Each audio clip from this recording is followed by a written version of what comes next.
Welcome back to Bones Tell Tales, where we explore the remarkable intersection of forensic science and the stories behind unsolved mysteries. I'm sure you know by now, I'm Zafreen, here with my co-hosts, Malaika and Rado.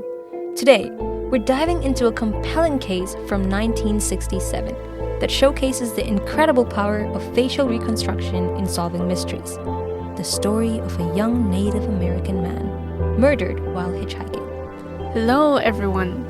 This case highlights not just the tragic loss, but also the groundbreaking methods used in forensic anthropology.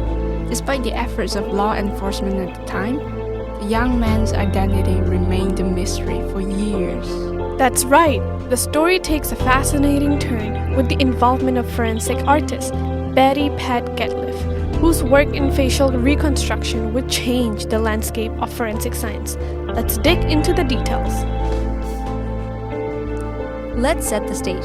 In 1967, a young Native American man was found murdered while hitchhiking. His remains were discovered, but despite the best efforts of authorities, they were unable to identify him for years.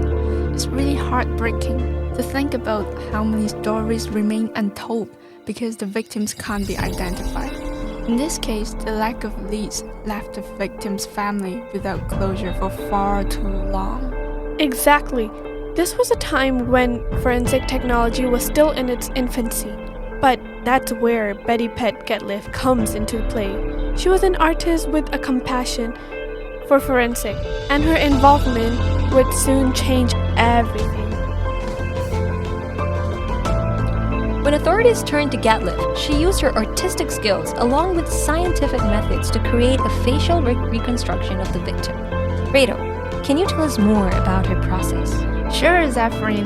Getliff collaborated with forensic anthropologist named Clyde Snow to develop an innovative technique known as the Getliff Snow American Tissue Depth Method. This involved gluing pieces of soft plastic onto the skull, representing the average depth of tissue at specific facial points. And here's an amusing fact. This method allowed Getliff to create a lifelike reconstruction that could accurately reflect the victim's appearance. She transformed a skull into a face by molding clay over the plastic guides. This bridged the gap between the deceased and the living. It's incredible how Getliff combined artistry and science to breathe life into the remains. Her reconstruction was so accurate that it eventually led to the positive identification of the young man. With the accurate facial reconstruction, the victim was finally identified. This case marked Getliff's first foray into forensic sculpture, and it demonstrated the effectiveness of facial reconstruction in identifying unknown remains. And the impact was significant. Not only did it provide closure to the victim's family, but it also established facial reconstruction as a valuable tool in forensic anthropology. Getliff went on to pioneer further advancements in the field, helping to identify numerous other victims throughout her career. Here's a fascinating tidbit. Getliff's work has led to the identification of over 200 individuals, making her a pivotal figure in the field of forensic art. Her contributions have helped countless families find closure. The case is a perfect example of how art and science can work together to solve real-world mysteries. Getliff's ability to visualize the victim's face from just a skull is nothing short of remarkable. Absolutely. It's a testament to human creativity and relentless pursuit of truth.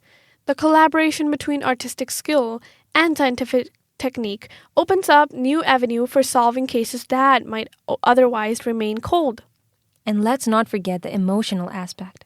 Identifying a victim doesn't just bring closure to families, it also honors their story and acknowledges their existence. Each victim has a narrative, and through forensic work, those stories can be told.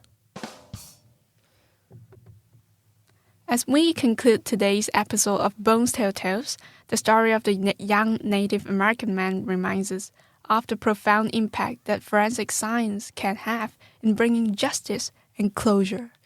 We hope you found this exploration of facial reconstruction as fascinating as we did. Thank you for joining us today. And that brings us to the end of our series, Bones Tell Tales.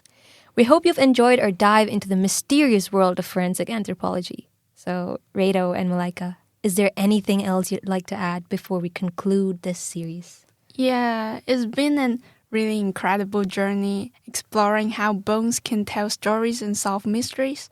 And I definitely learned a lot. We're grateful for all the listeners who joined us along the way.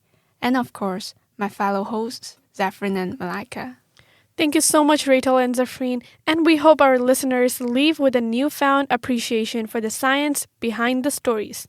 Like we always say, until the next series comes up, keep questioning and keep learning. We love you! Bye!